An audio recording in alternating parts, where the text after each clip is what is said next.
Hey, greetings, everyone. Lieutenant Colonel Alan West, and welcome to the Steadfast and Loyal podcast.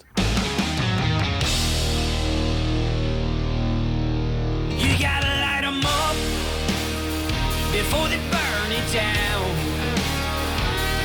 Better dig deep and put 'em in the ground. Blood on their hands, they're hellbound. Save us all. Ooh, they're gonna burn it down. Save us all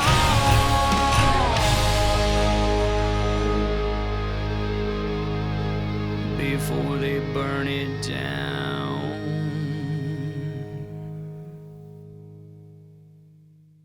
Hey, greetings, everyone. Welcome back to the Steadfast and Loyal podcast. And for those of us living here in Texas, but everyone across the United States of America, this issue of border security has to be one of the preeminent issues going into this next election cycle. When you think about what has happened, 5, 6, 7 million people have come into this country illegally. 1.5, 1.7 million gotaways, people we don't know how they got across, we don't know where they are, but most importantly, the single military age males that are coming into this country, especially now we're starting to see Chinese single military age males. So I couldn't think of anyone better to talk about the issues that we are facing down here on the border than dear friend Victor Avila. Victor Avila is a retired supervisory special agent with the U.S. Immigration and Customs Enforcement Agency, Homeland Security Investigations under the U.S. Department of Homeland Security. ICE enforces federal laws governing border control, customs, trade, and immigration to promote homeland security and public safety.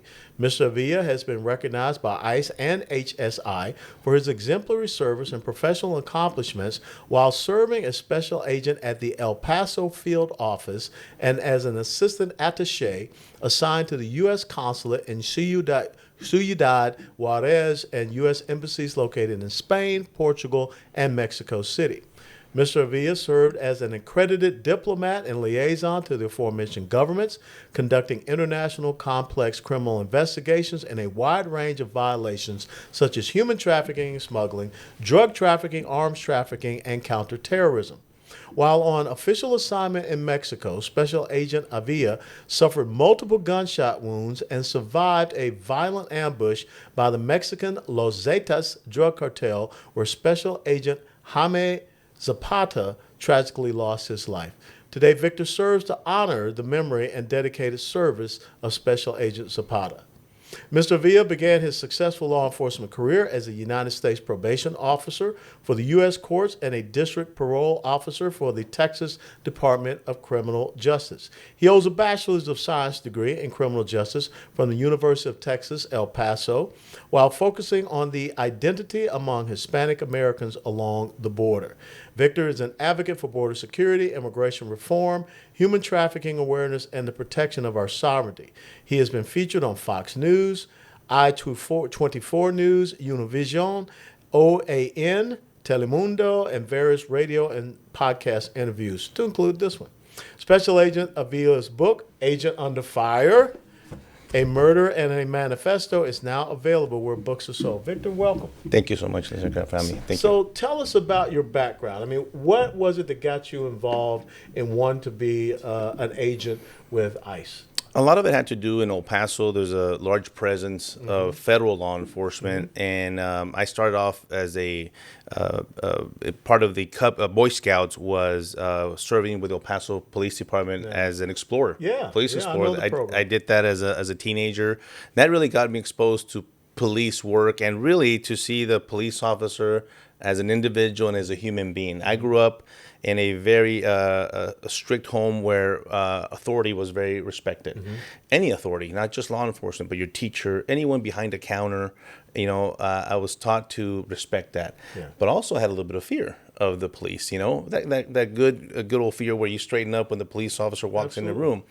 And what I really enjoyed about getting to know the police officers personally, like I realized they're human beings just like all of us. They have issues just like all of us. And it's such a difficult job to deal with, because I say this a lot in other interviews that police work is actually really boring. Being a patrolman is boring work, but you go from 0 to about to lose your life in a blink of a second. Absolutely. In a blink of an eye. Split-second decisions. Yeah. And that's what makes the job even more difficult, especially nowadays in the political atmosphere that we're in. And so that led my interest into law enforcement, of course, federal law enforcement. I started off as a state parole officer. That got me really introduced to the criminal world, and that a lot of people are not aware of. People think that when an individual goes to prison, they're gone forever. But as a matter of fact, they're not. They'll be back into your community. Yeah. Most of them will be released, and they're out there. And so a lot of bad people, gang members, sex offenders, and I supervised all these individuals, became a gang intel officer. And then I realized that my job at the state level existed at the federal level, called the United States Probation Office, to work for the U.S. courts. And I was able to do that, started in San Antonio and worked there. Learned that side of the criminal justice system, because a lot of people forget, and even agents themselves, that once you slap the cuffs on someone, it's not the end of anything. It's the beginning of the other part of our justice system. So it was really advantageous to me to know that part, the court system and the lawyers and all that. And then because I dealt with that, I dealt a lot with the special agents, interviewing them. They're not the best writers in the world. And so we interviewed it. We wrote the reports for the district judge, and I dealt with all of them. U.S. Customs, all of them, INS back then, Secret Service, FBI, DEA, and I said, I want to do what these guys do. Yeah. And so I did, and I got hired as a U.S. Customs Special Agent, and then the merger happened with DHS, and that's when ICE was created. So I was one of the first ones to go to an academy. Basically, it was a U.S. Customs Steel Academy, but I graduated with Department of Treasury creds, but my certificate said Immigration and Customs. It was still in the making. I didn't even have an ICE badge. Nevertheless, it was an experience, and you obviously mentioned the shooting, but I worked a lot of different, you read some of these different disciplines, because HSI touches on anything that has a nexus to the border. Yeah. If it comes to that border, we have the jurisdiction to investigate it. So you can imagine, and of course we immediately think drugs and humans and illegal substances, but a lot of trade, customs, counterfeit cotton T-shirts, counterfeit toothpaste, pharmaceuticals. Sometimes that's another way we protect the public as well. When I think about one of the things is to honor and defend the laws we have on the books. So often people say we need a new law, we need this, we need that. If we just did what is on the books to protect our sovereignty, to protect our borders, to have immigration control, don't you think that this whole issue would be resolved and rectified? Immediately. Great example was just last week. We had to pass H.R. 2. The House did, at least. It was the Border Security Act. We had to pass a law, exactly to your point, to exercise our laws or to enforce the other laws that we already have. And that's the point that we're at, and not just in obviously in D.C., but it shouldn't matter. The laws have been there. You talk about asylum criteria, you talk about immigration law, you talk about child endangerment laws. We just need to enforce them. And this administration has not allowed our agents to do it. Well, that's the amazing point. When I hear folks say that we've inherited a bad situation, we're doing everything we possibly can. To me, no one at the federal level or the state level, we can talk about this, are doing what is necessary to protect the sovereignty of the United States of America. It really is not happening at either level. And first of all, yes, it's the responsibility of the federal government. We've been putting pressure, a lot of myself, other colleagues, and it's working. I mean, just today, the Biden administration is putting sanctions on China and Mexico because of fentanyl. And so I'm reading the articles, and I'm going to do some news hits on it. Well, it's on certain individuals and companies. I want sanctions on the government. Yes. Right? Things that matter. So they're acknowledging and telling the people, yeah, we know what's going on, but we're going to continue to ignore the 200,000 deaths under this administration for fentanyl deaths and the human trafficking. That's my subject matter expertise.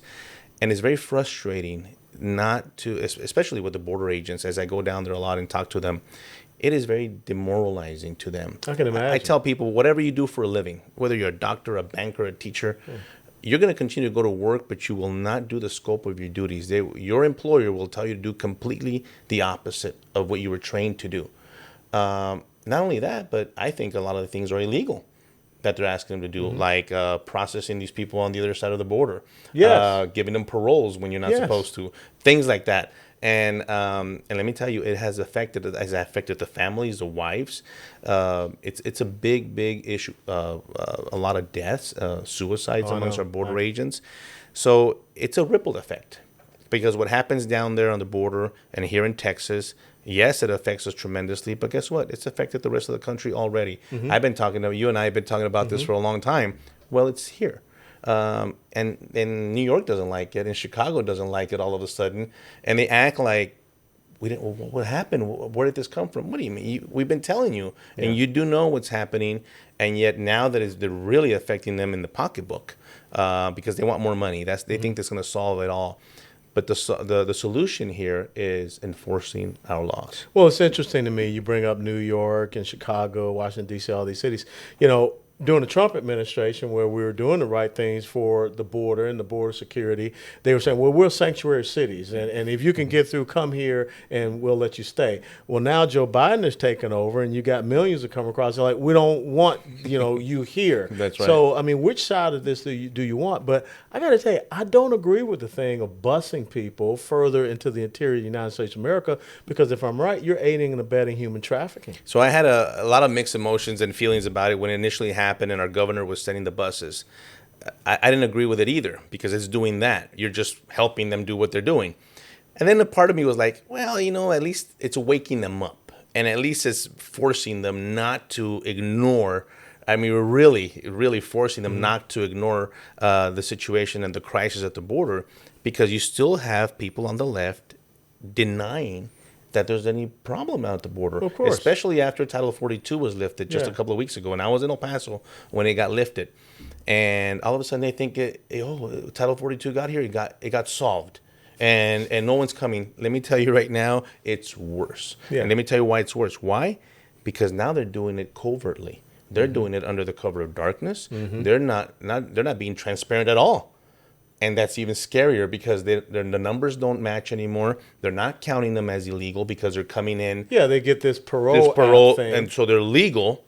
And so the numbers immediately within a weekend dropped significantly. Not because the people stopped coming. Yeah. It's because they stopped counting. They reclassified. We don't count the numbers. And so therefore the problem is over. It's dangerous. This is a national security and public safety issue. Well, if you go back to the old Peanuts thing, it is, moving not Lucy moving the ball, you're moving the goalpost. Yeah. And show me in the Constitution where it says that the President of the United States of America has an enumerated power to be able to grant a parole to people that are trying to come here illegally when they're outside of the country. That's the most insidious thing that I've ever heard. The first time I saw that happen was several months ago down Eagle Pass. I could not believe my eyes what I was watching as people were coming across already with that yellow envelope. Yeah. The ones that the NGOs give them on the U.S. side. And like, what's going on? They were walking through CBP pedestrian lane at a port of entry, all good to go. And I'm like, this is not right. I knew, because I had the authority as a special agent to issue a parole. Very few people. As a matter of fact, the Biden administration got caught. They were having Border Patrol issue paroles, and Border Patrol has never had the authority to issue a parole. CBP at a port of entry has the authority. And so they got caught, and so all they did was divert the people and said, go through a blue uniform person, and we're going to give them to you there. That's against the law. Yeah. You cannot give a parole is issued on a very strict basis. Usually it's an extreme humanitarian cause, which I gave usually for a funeral or someone is about to die. And really second was for a confidential informant. That's really all I used them for. And you cannot just give them because you want to come in claiming asylum. You cannot circumvent the asylum laws with the parole laws. Yeah. And that's what they're doing. Well, let me tell you something. When I look at all of these single military-aged males that come across, they're not coming across because they ain't doggone asylum. No. These are healthy, strong, scrapping guys that should be, if they're having problems in their country, stay in your country and fight for a better way of life, but they're coming across. But I want you to reiterate to the audience once again what the Biden administration is doing with NGOs on the south side of the border that are giving paroles and giving people these permisos. Yes. So that they can just walk right in, and therefore that's why they're not counting them as illegals anymore. And the NGOs, the non-governmental organizations, are the big issue here. Yeah. On both sides of the border. As a matter of fact, all the way down to the Darien Gap in South I know. America. Isn't it incredible? They're there. I think, not all of them, right? Because there's a couple of good NGOs that are trying to do good and they get mixed in with the bad ones. Most of them right now are out for the money. It is, I think they're extension of the cartel, really. They have to be. They're the organizers and movers and the logistic makers for the people. Yeah. They're really the ones that put you on an airplane, on a bus, furtherance into the country. Without their help, they wouldn't be able to do it. The government wouldn't be able to do it. But you have these NGOs and you have these groups that I've seen them in El Paso, Eagle Pass, Del Rio, all the way to Brownsville. And they have carte blanche when they're down there. They have access to the facilities. I don't have access. You don't have access. I tried. And I'm an American citizen. Yeah, and I've gotten kicked out of some of these facilities. But if you're an NGO, you have access to the aliens. Sometimes they wouldn't even give me access to talk to them. And I'm like, I'm just an American trying to get some information, see what's going on. Yeah. But they don't like that because the NGOs control it. They're the movers of it, and I would love to see some kind of legislation to take that authority away from them. Well, you don't even need the legislation. I mean, all you have to do is revoke their 501c3 that's it. because they have to ask for permission to operate within the state. And if they continue to do so, then you arrest them because you don't have the privilege to operate in this state. And so when we talk about these NGOs, which are taxpayer funded, many of them. We are. Yeah. So they are really, in essence, like you say, the travel agencies, and they have to be working in cahoots with the cartels because nothing is happening down in that border operational zone unless it has the approval of the cartel. So with that being said, how many different cartels are we talking about operating along our border? So a great question because I want people to understand the cartels are these sophisticated networks, criminal networks. They're not drug gangs. I don't call them drug. They're insurgents. I don't call them drug trafficking organizations. Yeah. We call them DTOs for a long time. Yeah. They're no longer that. These guys are involved in the human trade as well as the fentanyl and the drugs and the avocado trade and the lime trade and the petroleum. They're into a lot of things. They're diversified and they're making billions of dollars. And these organizations, so you have, and this is a comparison that I did the other day, I don't know if it's a good word or not, but think of the Department of Homeland Security, and you have all these agencies, right? Well, they're all under the umbrella. Same thing, Sinaloa cartel, probably the most powerful one in the world right now, has all these factions underneath it by different names, but they're all Sinaloa cartel. Same thing for Cartel Jalisco New Generation. Los Zetas are now CDN, Cartel del Noreste, or the Cartel of Northeast, and then you have the Gulf Cartel. So you have these 5 main big cartels, and then you have all these smaller ones that are enforcers, and I mean, very, very well or orchestrated and organized, just like Amazon. I compare them to Amazon. Distribution centers all over the world, making billions of dollars. Intel, like you wouldn't believe, better Intel than the U.S. And yes, they're the movers. When Title 42 was lifted, you saw the state actually repel some down in Brownsville. I'm like, what's going on?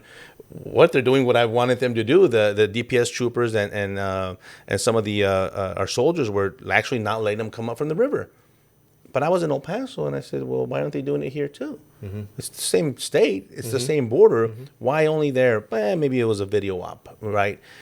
Well, the cartel said, it's okay. We're going to bring them and move them, and we'll bring them through which had slowed down. Del Rio, it's picking up again.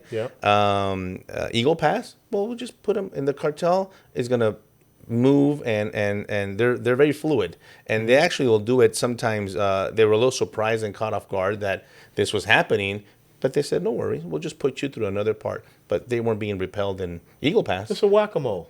Yeah, so we'll just move them this way and that way. And it continues this way. I mean, you're talking about the invasion. I know people use that term a lot. It's beyond that. It's beyond that because my concern is the public safety of this country, of this state, the national security, the bigger implications. And we're talking about China. We're talking about Venezuela. We're talking about Cuba. That are Islamic jihadists. And, of course, terrorism that are in Mexico. I interviewed these guys when I worked there, and this was years ago. Now they've set up shop there. They've lived there. They've been patient. And now with this open border policy, not law, policy by this administration, they're coming in. And we already interdicted like close to 200 possible terrorists on the no-watch list, on the terror watch list, and the no-fly list that we know about. That's just in the last 2 years that we know about. And this is a whole different category. These are people that we know their intentions are to come here and cause us harm. But why do we have to wait? Obviously, the fentanyl is not enough for the government as a wake-up call. Why do we have to wait for more death to occur? I talk a lot about the death that's occurring on both, not just U.S. citizens, but the migrants themselves. Yes, and the Rapes, drownings, hangings. A lot of them that you don't hear about hang themselves and commit suicide because they're disoriented, they're about to die. I've seen bodies that were cooked by the sun down in the desert. Yeah. It's horrible. Yeah. The rollovers, the smuggling, and they don't want to stop for the DPS troopers, and there's crashes and people flying, killing Americans as well. Yeah. What else? What more examples do you need and want to say this is not right and we need to stop it? Well, it's their policy. And so these people are losing their lives. They are minuscule to them. They're irrelevant to them as long as they can continue with this open border policy, which is unconstitutional. And it's not just the drug trafficking, the human trafficking, the sex trafficking, the child exploitation, all of this tied together. But coming back to talk about the cartels, they're fighting for territory because they see how lucrative this business is. I believe they're fighting for territory and operational control on our side of the border as well. That's 100% true. Yes, they're headquartered in Mexico, but they're heavily present even more now, all over the U.S. Mm-hmm. They live here. They're overseeing the humans. They're overseeing their drugs. Now you're seeing a lot of smuggling turn into trafficking, indentured servitude type of situations. I even talked to some aliens where they owed the money. The whole $8,500 that they owed to the cartel from Nicaragua, and they're going to Minneapolis. And I said, how are you going to pay them back? Well, I owe them $1,000 a month. They're on a monthly payment, but it's $1,000 a month. And I might tell this 24-year-old kid, how are you going to pay them? He says, I don't know. When I get there, I have a month. The first month is $1,000 due. And if I'm late, it's a $300 penalty. I said, what if we ignore the cartel? Don't pay them. No, they'll kill my parents and take the house. They're dead. And so even this 24-year-old kid that might not have any criminal history, you're going to turn him into a criminal. What is he going to do? Whatever he'll do to save his family. That means they'll enroll him into a community college to push the meth, to push the fentanyl, and sell those pills at the clubs, and they'll use them. Or forced labor, or the sex trade for the women. Yeah. They have no choice now. They're indentured servitude to the cartels. They have an ultimate power on both sides of the border. Now, in Mexico, they're running a parallel government. There's no doubt about it. The Mexican president down there is just, he's a socialist, communist guy. He's just different Obrador, Andres Manuel Lopez Obrador. I don't know who's sleepier, him or Joe Biden, but he really speaks two or three words a minute, and it's very frustrating. I watch these. I watch him in Spanish and to see what he says. And sometimes, he denied just a few weeks ago that the cartels even produce fentanyl or had the pill mills in Mexico. I said, what are you talking about? Then a week later said, I'm going to send a letter to China to stop sending the precursors. You see, I worked in Mexico, and a lot of times when the guns went down there for Fast and Furious, they were part of us shooting. Yeah. The fentanyl coming in, everybody seems to think, Mexico, they have a sovereign government. They throw their sovereignty in our face all the time. Mm-hmm. Well, why isn't I never heard of a big seizure of fentanyl down in the port of Veracruz? No. Why I never seen a big seizure of arms. They took down 7,000 firearms and confiscated. I never hear that because it doesn't happen, because it's corrupt, because it's bought for, right? Mm-hmm. And so that's why it's a free-for-all for all illicit businesses. They love it. And then in the middle of all that, we have legitimate trade, which I think at this point we have to impose sanctions. Not just tariffs like President Trump said he was going to do. I'm talking about full-blown sanctions on the governments. It's going to hurt. It hurts trade. It will hurt the country. But listen, we got to protect ourselves. Yeah. We're at a point where we must do something drastic here and disrupt what is happening because there's just too much death here. Mm-hmm. One of the people I talk a lot about is the victims of the angel moms that have lost their loved ones at the hands of an illegal alien. I think those are 100% preventable crimes. Yeah. We have enough crime in the United States, a lot of it, that's uncontrolled in a lot of these cities and states. With this revolving door that we have now, where I just read one this morning in California, the the guy gets let out and kills again. I mean, these type of the rate of recidivism. This is what we're dealing with, Yeah. and so to have people from 150 different countries come and do the same. Now, I know not all of them. I'm the first one to tell you. I know not all of them are coming here to commit crimes, but one for me is too many. Yeah. One rapist is too many. Another drug trafficker is one too many that we already have. Well, look at what just happened in San Jacinto County, where the family of 5 lost their lives because of a man that had been deported 5 times. Yep. Now, how is a guy that's here illegally, been deported 5 times, able to get a firearm? That's just a blinding flash of the obvious. So now let's transition and let's talk about, because you're running for Congress. Yes, sir. Down there along the border, Congressional District 23. What are your 3 or 4 top solutions for border security here in the United States? Well, we talked about one of them already. And yes, border security is my number one priority. But I'm also in tune with what the district needs. They need rural health care. Yeah. The economy is obviously a big one that I bring my conservative values. Mm-hmm. Look at what's happening right now with the debt ceiling. We need people that are not afraid to stand up in Washington. I'm not afraid of them. I lost my fear on February 15, 2011. I fear God and my dad. Yeah. But getting shot is very liberating. Yeah, it really does. Yeah. They don't scare me. I really want to put the power back and give the power back to the people. It might sound fundamental, but I think we need to go back to that. We need to go back to fundamentals where we really follow our Constitution. Let the people speak and be heard. I want to be the voice. I want to be the extension of that community in the halls of D.C. And Congress. So border security, obviously, is number one. And how do you solve that? To me, it's just incredible that we have to pass these laws that we talked about to enforce what has always been in the books. Yeah. But we have to continue. And I think personnel is a big. I mean, one of the things that I heard that the Republicans were going to do is impeach Mayorkas. I'm still waiting. Why the man has talk about dereliction of duty, right? Yeah, we can impeach the Attorney General of the state of right. Texas. They did that quick. Yeah, real quick. Real quick. Yeah. But not the man responsible under the direction of Biden to do what he's doing, and of course the line to the American people, sure, to our face, the realities that we're seeing. My lying eyes are not telling me something else, and so I think a change in personnel. I even put some of these solutions in the book. I would love to see a surge. And I'm not talking about people talk, well, we need more border agents and we need more. I always welcome more. More is great. Yeah. We have enough to deal with it. I'm telling you what, I'll leave skeleton crews in Washington, D.C., and I'll bring every border agent, and I'll bring ICE agents and HSI agents on the border for a minimum of 18 months to 2 years. And you're going to secure the border. We can do both. We could have trade. And there's 2 different things. Immigration and border security, if you think about it, are very separate. One really has nothing to do with the other, because whatever we do with immigration and illegal immigration, we still have to have border security. Yes. We still have to have that. We still have to defend our country, our sovereignty, our state. I know how to do that. And so I would do a surge. Let's bring a surge of them. We did it in Iraq. We did it in Iraq, and it worked. That's what I'm saying. This is military 101, and I think that's where a lot of people fail to understand is this is an insurgency we're fighting. You just detailed how well-trained, organized, and resourced and their intelligence apparatus of the enemy that we're facing.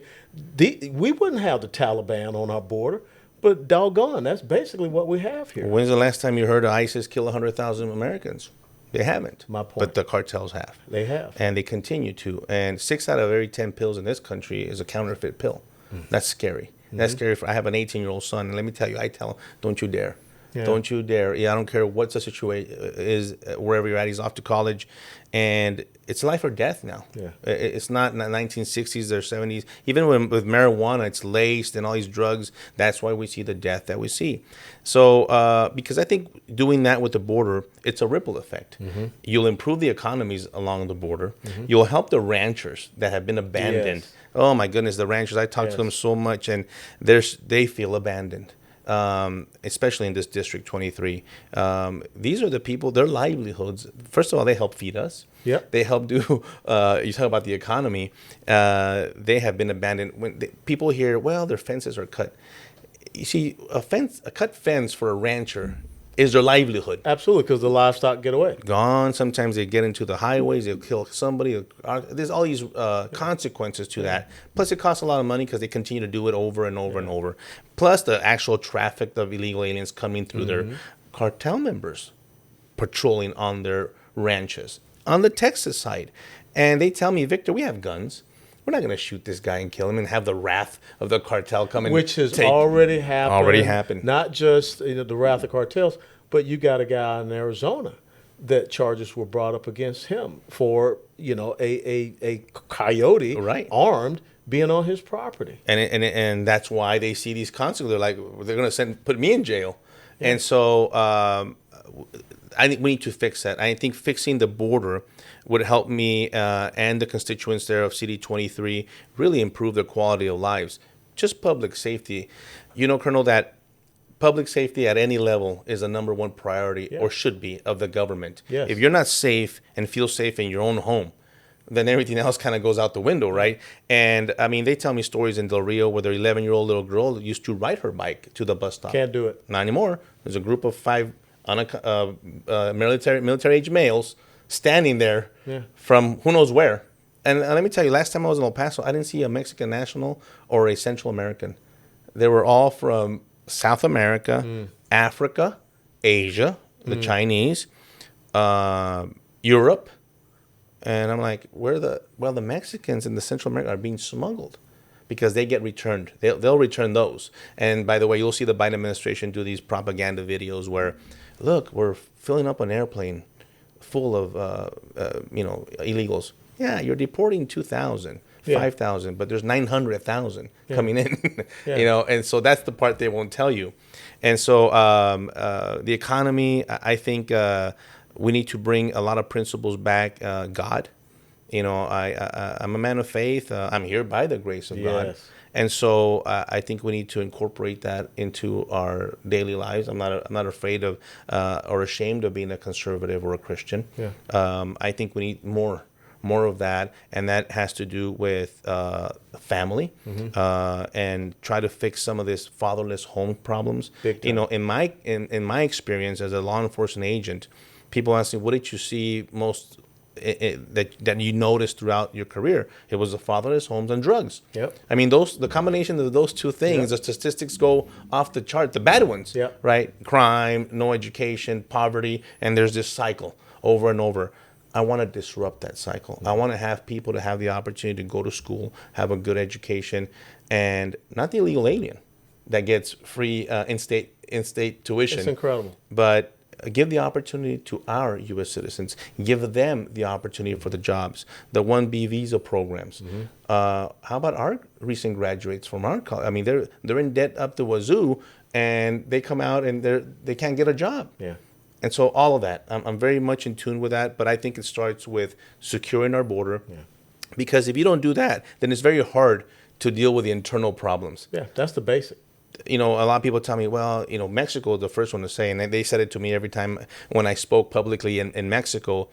Well, the United States is the number one consumer of the drugs. I understand. I know the statistics, but I choose to tackle the supply so I can then deal with the demand. If I can't deal with the demand over here and try to rehabilitate it if it continues to pour in. And one of the things you see right now is a high number of seizures of fentanyl. And the Biden administration is like cheering it on, and this is great. Of course, I celebrate the seizures, but let me tell you, in my experience, that's not a good thing. When I started narcotics as a narcotics agent, and when we see these high number of seizures, we knew we were getting our butts handed to us. We knew we were not doing our job. 1,250 miles aboard is getting across. And then we're like, oh my goodness. When the seizures start coming down, we knew we were having a little containment. And that was a good thing. The high number of seizures is not a good indicator that you're doing a good job. I'm going to ask a hard question to see where you are, because as a military guy, I've deployed to other countries to protect the borders of other nations. We see what we're doing, spending, tens of billions of dollars in Ukraine. Are we going to have to finally go on offense physically against the cartels at some point in time? I'm not opposed to it. I like to see the transition from, because I saw it happen under the Trump administration. It took it took a little bit of a threat, really, for the not sanctions, but President Trump said, "I'm gonna, start putting some tariffs, 25% tariffs. I'm gonna designate the cartels as foreign terrorist organizations." And Mexico immediately said, "Whoa, wait a minute. That's gonna hurt us a lot." I'm beyond that. I want to ask them. I want to go to Mexico, and the incumbent of this district went over there, and for some reason talked about water rights. I don't care about water rights. I care about the safety of our Americans, and my concern is the cartels. Yeah. But they ignore the elephant in the room, and they don't want to bring it up. Mexico never wants to bring it up. I want to address it. I want to give them the opportunity diplomatically to do it. I was a diplomat. I know how to talk to them. Let's do it. But if not, we're going to have to resort, because Mexico, just in the last a couple of months, the FTO, the designation of foreign terrorist organizations, was getting some traction, and it was out there, and Mexico immediately said, "We're a sovereign country. We would never permit the United States to come in here and." Well, it's going to get to a point where we're not going to ask anymore. Yeah. Kind of Colombia style, Yeah. Colombia back then in the 80s and 90s, they said no initially, and then they kind of figured, well, we don't have a choice here anymore, and let's just let them in. We have the capabilities. There's no question about that. But we just have to have the Americans recognize. I'm still educating people around the country that they really don't know, because the media won't report it accurately. They'll report some other aspect of it. Telemundo and Univision will give you the sob story of the poor migrant, but they don't give you all the other ripple effects that happens.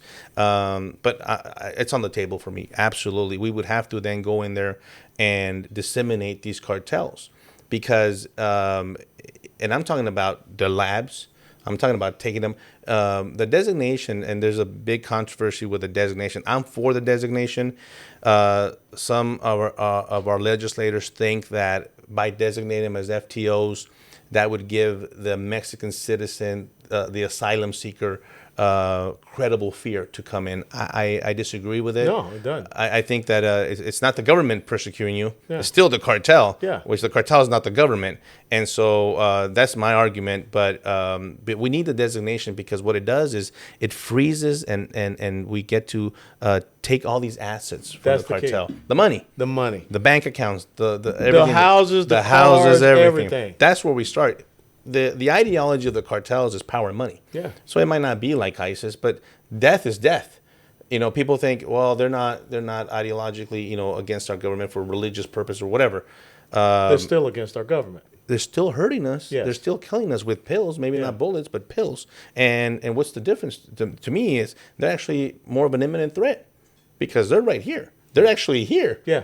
And we know that they're here. They work with the gangs in Chicago. They work with all these guys. And what happens with that designation? Well, eventually, all these people that work with the cartels, all these gangbangers that we They're have, aiding and abetting. we get to pick you up, because you're now associating with a terrorist. That's right. And I think that eventually the gang members here will be like, wait a minute, I don't want to be associated with any terrorist organization. And so you break them up, you dismantle them. Yes. That's the big picture here, and I'm ready to do it. Well, I will tell you that we did not ask Pakistan for permission That's right. to go after Osama bin Laden. We did it, and I think that time is coming. I don't believe it's going to happen under this administration, but we definitely have to protect the sovereignty and the security of America and American citizens. Victor Avila, where can people follow you out there? How can people follow and support your congressional campaign? Please visit VictorAvilaForCongress.com, Victor Avila, F-O-R, forcongress.com. Your contributions obviously matter a lot. You know how this is. I do. I have to raise this amount of money to get this job, but that's the way the system is set up. Please look me up. If you Google me, read the story, you can go to Agent Under Fire Book, Agent Under Fire, firebook.com, Yep. and read about me. I welcome people to vet me. I wish we had the ability to vet the millions of people coming in, which we're not, by the way. Oh, of course we're No not. one's getting vetted, but it's important to vet your candidates. It's important to see where they stand, not just politically, but I think personally at this point. I think you need to look at, I want to bring something called integrity. Remember that? Oh, yeah. I'm going to bring it back to these positions. They've lost it, I think, in a lot of ways. To me, it's easy. It's honesty. It's integrity. It's working for the people. Character. And folks, know that the primary here in the state of Texas will be the first Tuesday of next March. So we're kind of getting close. I know everybody is thinking about summer vacation, what have you, but it won't be long before we'll have to make the selection of who we want to be on the team here in the state of Texas. Good, strong Christian constitutional conservatives who have served their country. And, remember we thought about Memorial Day? And we thought about those who gave their lives. Victor's partner gave his life for this country. Victor almost gave his life for this country. And I think if we had more men and women who understood laying down their lives for this country, being willing to make the last full measure of devotion for this country, we will not see ourselves in the position that we're in. So I fully support you in what you're doing in your run for Congress down there in District 23. And anytime you want to come back on the Steadfast and Loyal podcast to get your message out, you're more than welcome. Thank you so much for having me today. Thank you, Victor. Thank you all so much for joining us on the Steadfast and Loyal podcast. Ladies and gentlemen, thank you so very much for joining us on this episode of the Steadfast and Loyal podcast. Special thanks to Victor Avila for taking time out of a very busy schedule to be with us. And as always, please click the like button if you like this podcast and what you are seeing and hearing, and share it with others. And until next time, steadfast and loyal. Before they burn it down.